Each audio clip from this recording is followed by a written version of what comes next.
Muito bom dia para mais um Vivendo Bem. Muito bom ter vocês aqui sempre conectados na TV Nova Nordeste, TV Cultura, viu? Sejam bem-vindos. E a gente vai falar hoje de um assunto tão importante, né, que a gente vai falar sobre a saúde da mulher. Pois é, 4,4% da população mundial sofre de incontinência urinária. E é por isso que eu trouxe a doutora Eveline Catão, que está aqui do meu lado. Deixa eu primeiro dar um bom dia para a doutora Eveline. Pode passar para ela, doutora. Obrigada. Olá, bom dia. Bom dia, viu? Dia muito obrigada por ter vindo mais uma vez. Obrigada. Tirar essas dúvidas tão importantes. Quem está aqui ao lado dela é a doutora Fátima Brito, tá? Ela é dermatologista e também vai conversar um pouquinho com a gente, tanto nesse assunto, como no próximo bloco a gente vai falar também sobre os cuidados com a pele do rosto, que é algo que as dermatologistas batem na tecla, né, doutora? Bem-vinda. Obrigada pelo convite e bom dia a todos. Vamos tentar esclarecer algumas dúvidas sobre esses assuntos, sobre pele, cuidados com a pele. Muito bacana. Doutora Eveline Catão, um número alarmante, né? Uma porcentagem alarmante da população que sofre de incontinência urinária. Pois é, Dani. A incontinência urinária, que é a perda involuntária da urina, é muito frequente, porque ela é decorrente até do próprio envelhecimento. Não é exclusivo da mulher, é do homem e da mulher. Mais frequente na mulher, 2 vezes acontece mais na mulher. Principalmente pela diminuição dos hormônios, né? A menopausa, essas queixas de incontinência urinária se acentuam. A mulher também ela passa pelos períodos de gravidez e o parto. Então, todas essas coisas elas contribuem para que ocorra a incontinência urinária, né? Então, no caso, a gente pode dizer, doutora Eveline, que existe uma faixa etária mais exposta ali para receber um tipo de diagnóstico desse. Isso. A incontinência urinária ela pode ocorrer em qualquer fase da vida, né? Mas ela é mais frequente da meia-idade para a população idosa. Então, é muito frequente recebermos encaminhamento do geriatra, do clínico geral também, né? Mas o ginecologista e o urologista é que não só diagnosticam, mas tratam essa patologia. Agora, por que é mais frequente nas mulheres? Por que as mulheres, ainda assim, o número é maior, né? Como eu falei, tem os hormônios, principalmente os hormônios femininos, eles fazem a sustentação. Eles são importantes para compor a mucosa, que é um tecido que sustenta ali o assoalho pélvico da mulher, os órgãos, o útero, a bexiga. Então, com o passar do tempo, ele vai diminuindo e essa musculatura, aqueles ligamentos, eles ficam flácidos. Então, os órgãos tendem a descer um pouco e elas começam com as queixas de incontinência urinária, né? E que podem ser, na verdade, existem alguns tipos, não é um tipo só específico. Por exemplo, existem aquelas pacientes que têm uma queixa de incontinência de esforço. Então, ela está fazendo um exercício, ou ela ri, espirra, né? Tem uma rinite alérgica. Muitas vezes elas não conseguem, elas perdem a urina.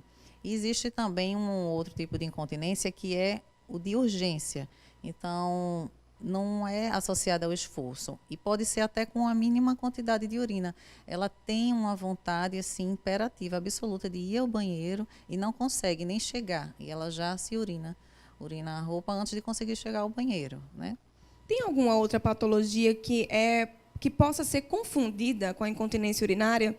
Porque essa a gente não tem muito controle, né? Isso tem uma outra que você, pelo contrário, você sente a vontade, a bexiga cheia e quando vai fazer, não consegue fazer o xixi também, né?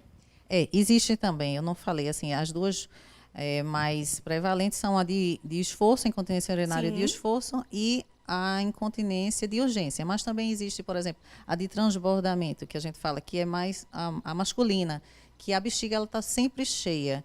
Então, o paciente ele tem dificuldade, ele faz um esforço para urinar e quando sai um jato fino, sai com gotejamento. Então, como ela está sempre cheia, qualquer líquido que entre já enche, então tem um vazamento. Isso é muito comum nos homens que têm a próstata crescida, né? E também tem outros tipos de incontinências que são mistas, né? São misturados vários componentes, um de urgência, outro de esforço. Existe a funcional também, por exemplo, tem pacientes que eles têm até a vontade, eles têm até o comando normal para urinar, sentem vontade na hora certa, mas por alguma deficiência intelectual, por exemplo, ou física, eles não conseguem chegar ao banheiro sozinhos e desabotoar uma roupa rápido e terminam se urinando. Né? E deve ser um desespero, porque na vida corrida que a gente vive hoje em dia, né? Imagina você com um problema como esse, né? Como é que vai fazer as suas demandas mesmo de rotina? Na verdade, como é que funciona esse tratamento, por exemplo? Em quanto tempo uma pessoa pode ficar boa de uma patologia dessa? Olha, a incontinência urinária vai depender do grau, né, e do tipo também. Por isso que existem vários exames para a gente poder avaliar. Né? A história do paciente, ela vai dar uma pista muito boa da gente tentar identificar o tipo de incontinência, mas os exames também são muito importantes e a partir desse grau que a gente avaliou da incontinência urinária, tem uma chance de cura a partir de 70% até 100%, dependendo do caso. Né? E com relação aos tratamentos, existe uma gama enorme de tratamentos. Nos casos mais leves, né, primeiro, para todos os pacientes, tem que ter aquelas medidas comportamentais. Então, quem tiver com excesso de peso, perde o peso, prestar atenção na dieta, por exemplo, evitar mais alimentos diuréticos, cafeína, a ingesta de bebida alcoólica, alimentos picantes também, todos esses fazem com que você urine mais. A água é muito importante, mas nesta fase tem que ter um controle na ingesta de líquidos. Né? Outra coisa também, quem está fazendo exercício com carga muito pesada, também diminuir um pouco a carga. O exercício é muito importante, principalmente aqueles que fortalecem a musculatura do assoalho pélvico, que é o períneo, que é o que sustenta os órgãos, é muito bom. Existem tratamentos hormonais, como uns cremes vaginais que a gente coloca com hormônio local, estrogênios, e também medicações via oral também, comprimidos que auxiliam. Fora esses casos, sim, também a fisioterapia é muito importante. A fisioterapia pélvica, ela é muito boa nos casos mais leves, não só como tratamento único, mas também como adjuvante com as outras terapias de medicação, ou cirurgia, ou laser. Né? E o tratamento cirúrgico. O tratamento cirúrgico ainda é o mais importante para os casos moderados e graves de incontinência urinária. Então, antigamente, tinham umas cirurgias que caíram em desuso porque recidivava muito e tinha alguns efeitos colaterais. Hoje em dia, a tendência em tudo na medicina, não só para a incontinência, são cirurgias minimamente invasivas. Né? E temos uma que está sendo bastante utilizada, a mais utilizada atualmente, é o sling. O sling, que nada mais é do que uma fita, uma faixa que é uma tela que a gente coloca para sustentar a uretra, que é o canal onde sai a urina, e uma parte da bexiga, e isso pode ter até 100% da melhora dos sintomas, né? E o efeito a longo prazo é muito melhor do que aquelas cirurgias que a gente cortava o abdômen, como uma cesariana, e fazia a suspensão de bexiga. Eu acho que muitas pessoas devem ter feito antes, né? E falando ainda de tratamento, existe uma alternativa muito boa que para quem eu não pode ou não deseja ser submetida a nenhum procedimento cirúrgico, que é o laser, né? Que está cada vez mais ganhando espaço. O laser, ele é diferente daquele laser de pele, porque o laser de pele ele pode ter algum incômodo, né? Algumas pessoas sentem dor, mas o laser vaginal não é. Ele é um procedimento indolor, é rápido, né? Então, a paciente ela já tem um efeito, geralmente são feitas uns 3 sessões com intervalo a cada 30, 40 dias, e os efeitos já são sentidos já com uma sessão, uma melhora de pelo menos uns 70%. Que bacana. Inclusive, esse laser tem na clínica da doutora Fátima Brito, né? Fala um pouquinho para mim, doutora Fátima, já faz tempo que vocês estão disponibilizando esse tratamento? Nós temos há mais ou menos um ano. Certo. Né, esse tratamento, ele consiste, como a Eveline falou, em 2 módulos. Tem o que realmente trata a incontinência urinária e tem outro módulo que trata as outras alterações de atrofia. Enfim, o assunto, como é a incontinência urinária, Então, qual é o princípio, né? Nós, dermatologistas, nós já trabalhamos bastante com leis há muito tempo, né? Nós temos adquirido resultados interessantes, né? Modificando, estimulando o colágeno da pele, mostrando uma melhora visível, né? Do funcionamento da pele. Então, isso foi transferido para a questão íntima, né? Então, provoca-se um estímulo, né? Uns disparos, não tem dor, é indolor. E, em geral, você tem um preparo antes, né? Tem que ir na ginecologista, saber se o paciente não tem infecção, se não tem um outro problema funcional, né? Além da incontinência.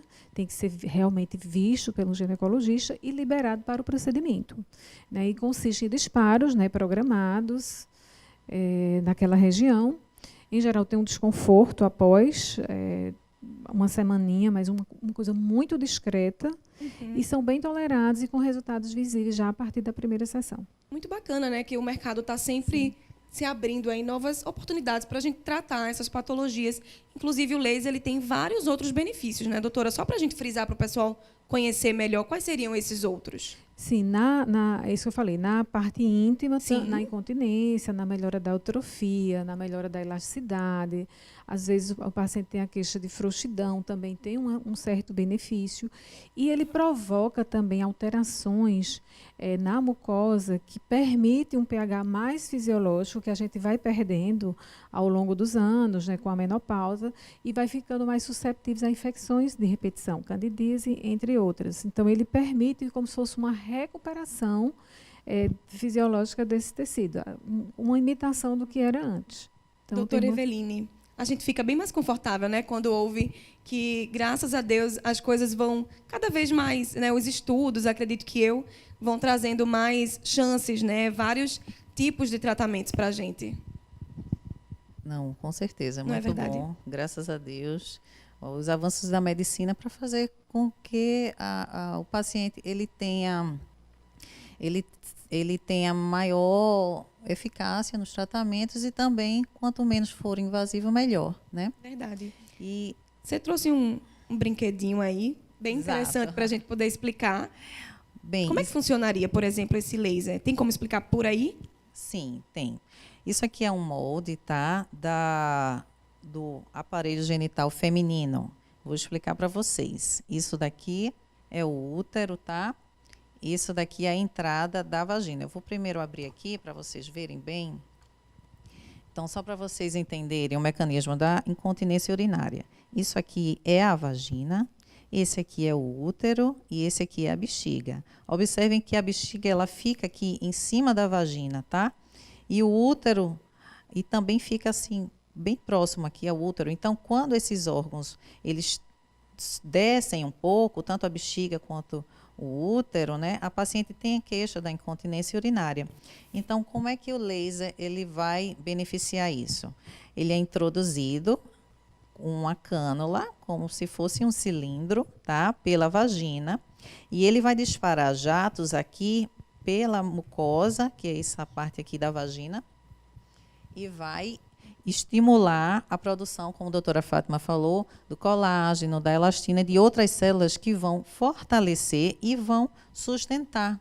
Então, vai melhorar toda a vascularização, a circulação do sangue, vai melhorar o tecido, então vai sustentar essa bexiga que está aqui em cima e a paciente vai ter uma melhora muito grande das queixas de incontinência urinária. E, além disso, ela tem o benefício de melhorar o pH da vagina, melhorando as secreções vaginais, a secura da vagina também, né? Melhora também a função sexual. Aquele ali, no caso, é o cilindro Isso, que você falou, não é isso? Esses são os dois principais cilindros que nós usamos, né? Aquele primeiro todo circular e o outro com a ponta para cima são usados tanto para incontinência urinária quanto para flacidez também na vagina. Ele é usado, a incontinência aparece também muito pós-parto, né? em especial pós-parto vaginal, e ele pode ser utilizado nesse momento, sem Que contraindicação. bacana. Eu achava que era um mito, mas não é verdade. O parto, após o parto, isso pode ser mais comum de aparecer. Isso pode, porque há uma flacidez, né? Força um pouco a musculatura, que obviamente depois com várias medidas voltam ao normal.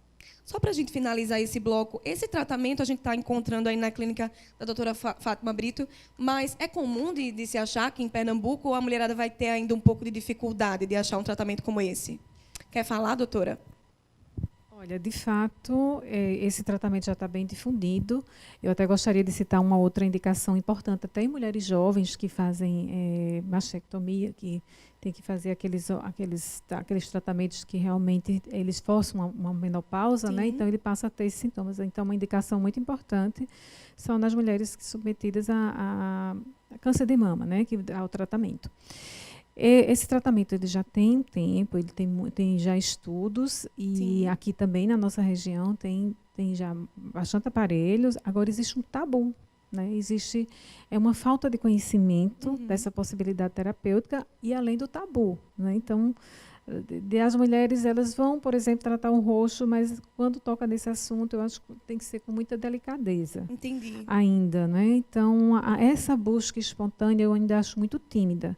Entendi. Mas é bom que um programa como esse, né, para divulgação, que existe essa possibilidade de terapêutica sem um método tão invasivo quanto a cirurgia. Ai, muito bacana, gente, essas informações. A gente vai encerrar esse tema, tá? Mas no próximo bloco a gente vai falar sobre cuidado com a pele do rosto. E eu quero que a Eveline fique aqui, viu, doutora? Para a gente aprender juntas, tá bom? Já já a gente volta com mais informações para vocês.